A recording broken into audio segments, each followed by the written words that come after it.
I think it's important for us as natives to tell our stories and to pass them down to our children. And so they respect the land. And they show that there is something out there that we can't always explain, but we show respect for it. I think that's part of like what I feel Sasquatch is he lives out there. He doesn't take and take, he just takes what he needs. And I think that's something that we can all learn by.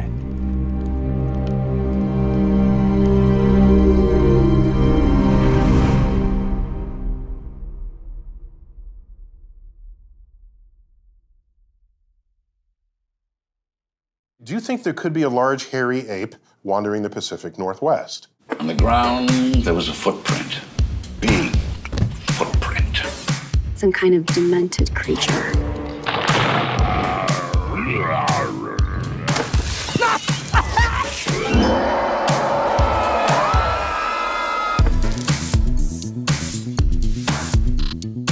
With thermal imagers, we can see into the tree line and see if there's any Bigfoots hiding in the shadows behind the brush.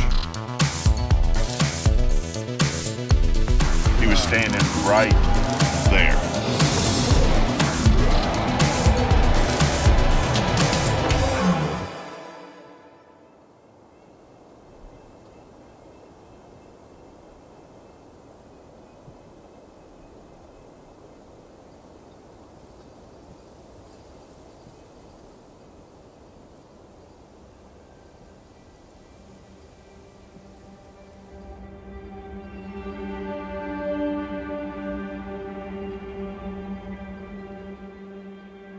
It's interesting to see all of these searching for Bigfoot films, documentaries, docuseries, where they're literally out there looking to find Bigfoot, capture him, kill him. I don't really know what they're expecting to do. They'll never find him because Bigfoot is spirit.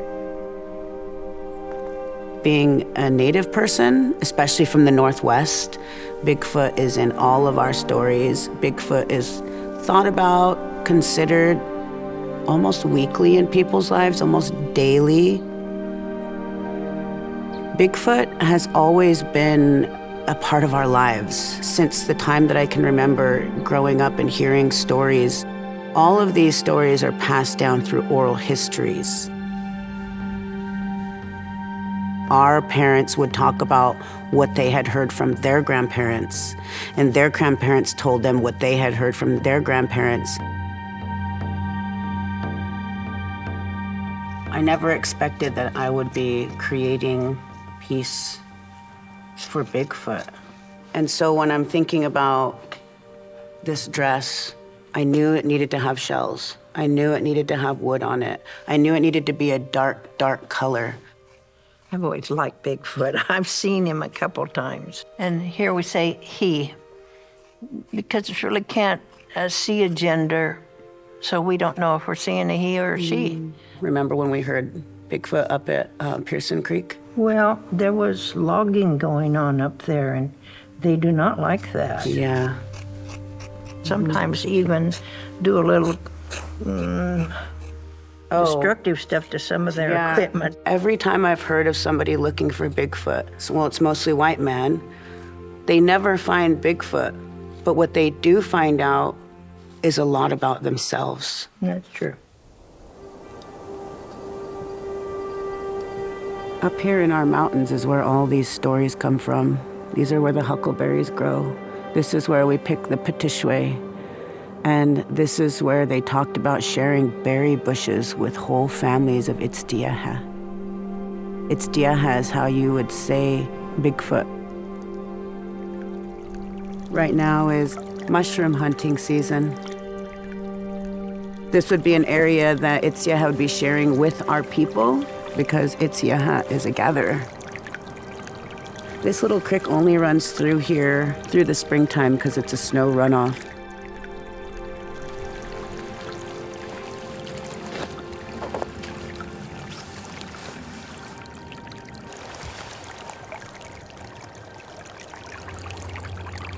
We share all of the water in these mountains with our relatives, our animal and plant relatives.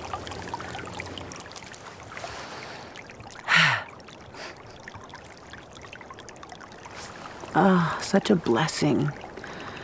Josh. Tashamash.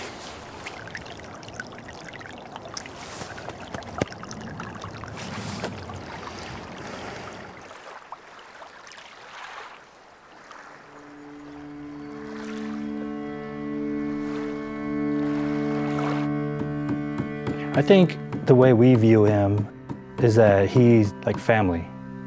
And I think that we have coexisted with him for a long time. It makes me think of why people might say Sasquatch isn't real, and it's like, that's clearly up to you, and you can believe the way you want to believe, but I've always believed that this is definitely something that has lived here for a long time. And so I put all that thought and that kind of energy with this mask while I work on it. The idea of the mask, I wanted it to be feminine.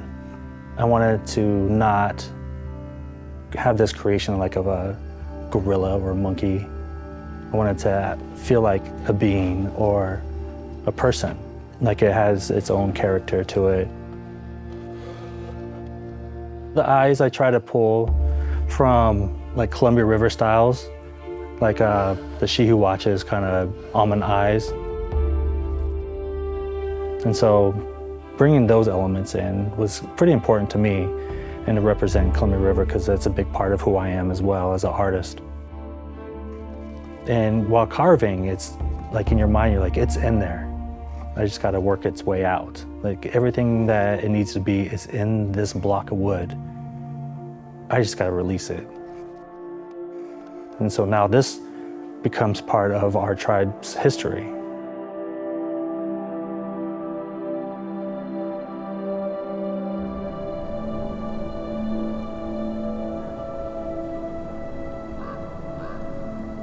In the forest, there's always a feeling that everything is alive. And at times, it can feel as if another thought enters your mind, and that thought is simply some element of the life force around us. And soon thereafter, you begin to sense and feel that there is another presence here. Wako in wea hapsa inem timina kanak ka oikalapa wakishwit. Wako atapam wikishwitin poetus mitzioko sich ina himakas katsiaya ata oikaloma Nchi-Wána.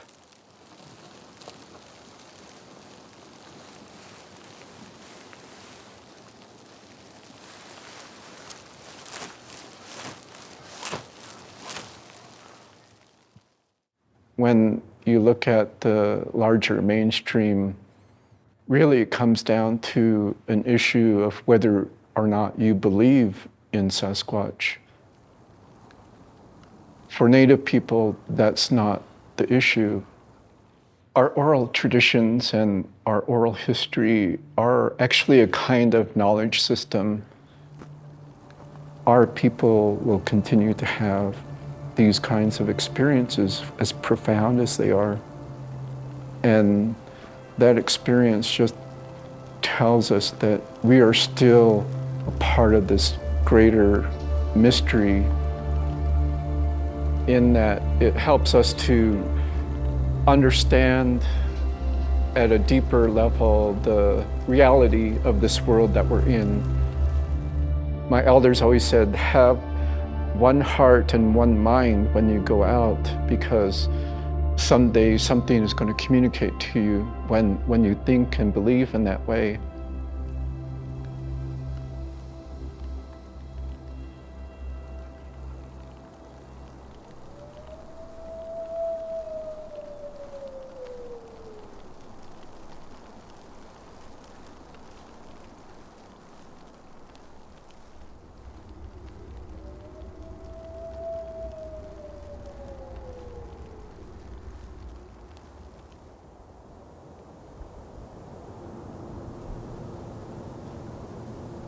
The red bear is what my grandmother called him, was the red bear, the protector.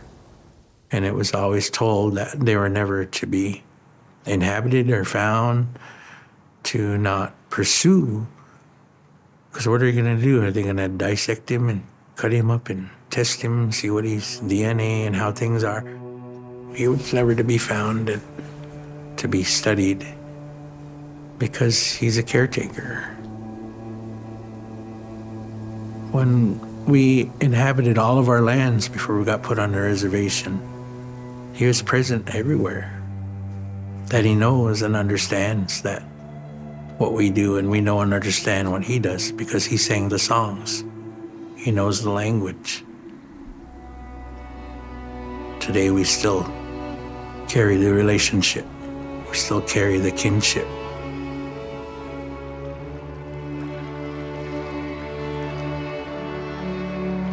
And I believe he takes care of the songs for the medicine dance. That's what was shared from our ancestors who are no longer with us that used to sing the songs. As I come today to provide an offering to those that we speak of, to our relatives out there, that we're always thankful for the gifts that we have and that are given to us, that I provide to my ancestors, my spirits, this beautiful day.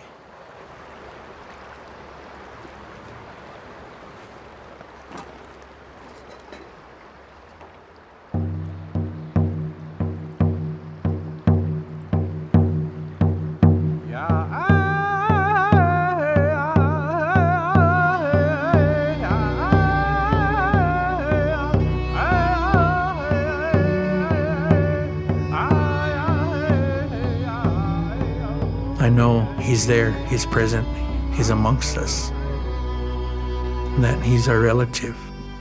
And one day, one of us will be able to carry the songs, or maybe our children will bring those songs back to bring strength to our people.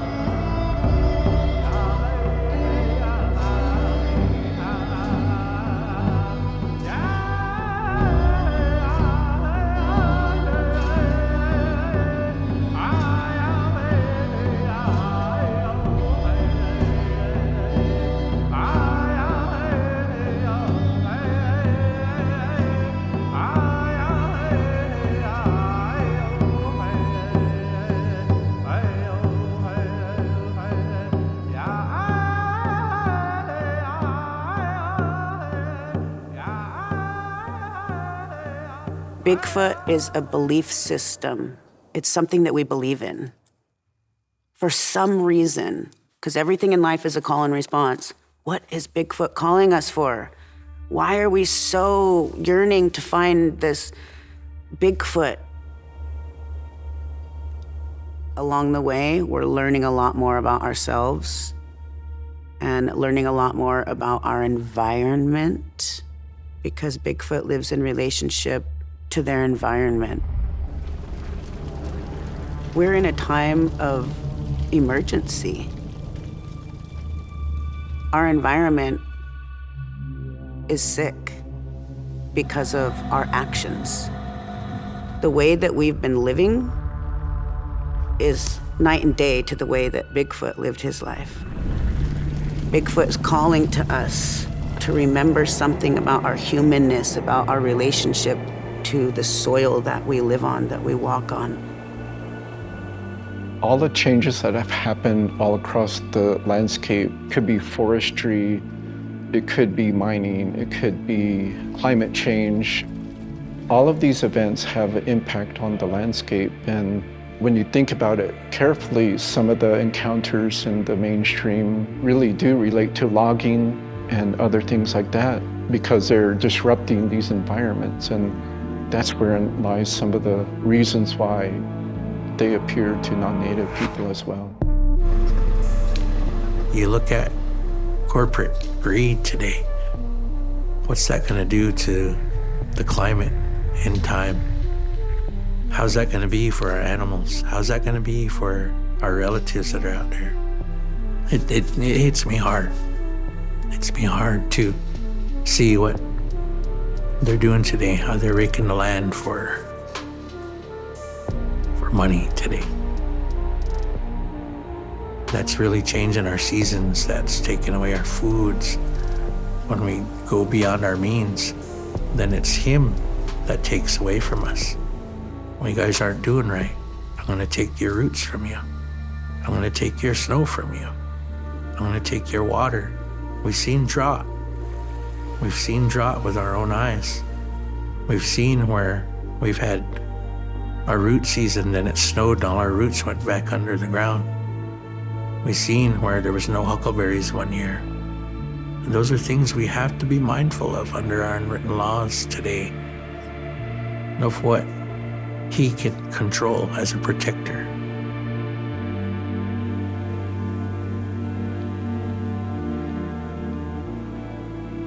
Tamánwit's law is our origin story and the first law that tribal people live by. Every tribe has a different name for it.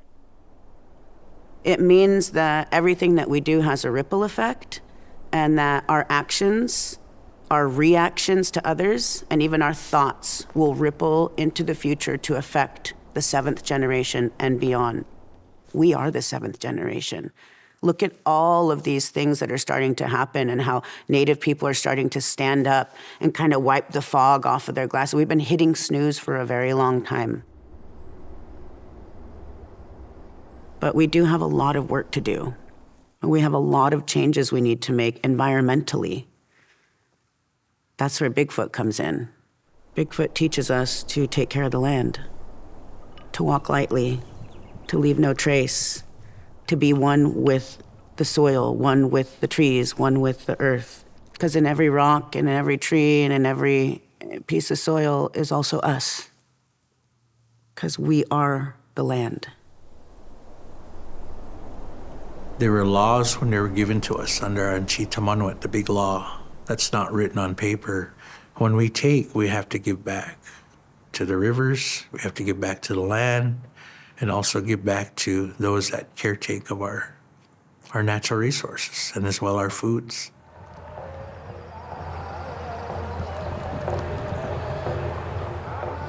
We let him know, and we'll either sing a song, just like when we go to our cemeteries or we go to certain sacred areas. We introduce ourselves with our name, where we come from, who we are, so the land will recognize us, so that he or she will recognize us. That was always what was shared to me, to respect everything that's above this earth, that you don't take beyond or you don't waste. Everything is related to this earth. Everything was gifted. We all have a time above this earth, and every living thing has a body, heart, and spirit.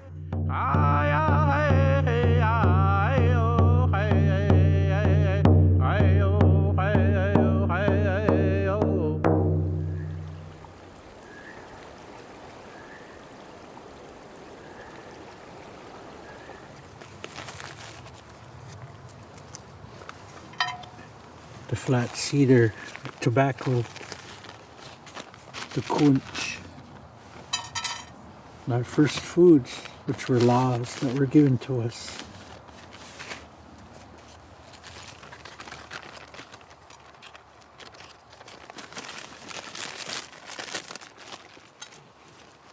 As I offered a tobacco, I leave a little bit of money, Indian money. Thankful for the gifts that you see and set in front of us that the Creator has provided, and that it's the protector that provides to each and every one of us that I give back this beautiful day.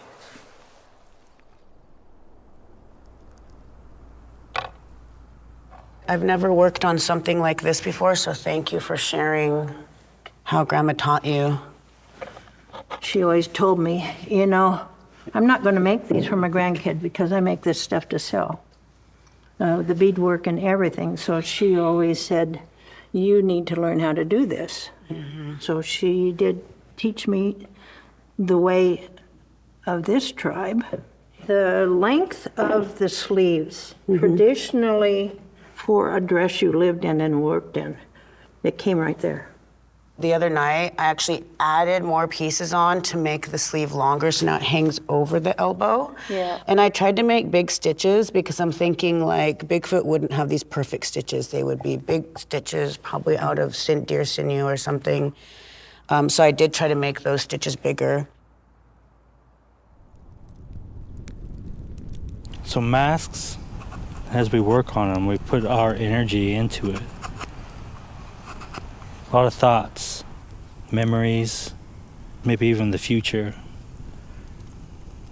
And then the people that wear them, they definitely take on that energy as well.